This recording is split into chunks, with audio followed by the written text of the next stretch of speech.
Allora, andiamo nel Veneto, dove troviamo Angelo Tabaro, lista civica Tabaro sindaco, con Rosario Padovano. 2 minuti, grazie. Mi giunge, ma pensi lei, ma che polemiche che tirano fuori. Ma queste sono le polemiche veramente. Dicono che Rabachin, se lei non accetterà a fare il candidato della PDL, si presenta con...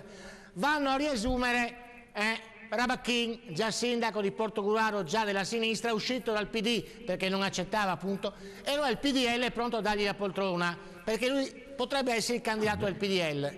Pensi se il PDL trova un candidato, io non ho nessun problema, non ho l'obbligo di fare il candidato sindaco, sono disponibile a mettere la mia esperienza. Già l'altra volta, direttore, quindi, se non sbaglio, qui entro io in scena un attimo, Pietro D'Angelo dai nostri studi scatenò un po' un putiferio perché disse che l'ex sindaco appoggiava lei.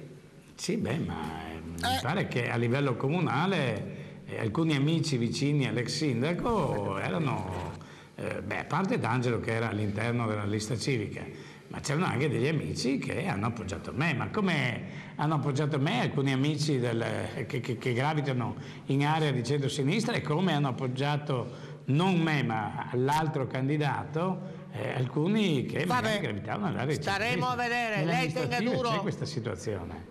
Tenga duro Tabaro, tenga duro, questo è importante. Grazie ad Angelo Tabaro, grazie ad Angelo Tabaro. Un terzo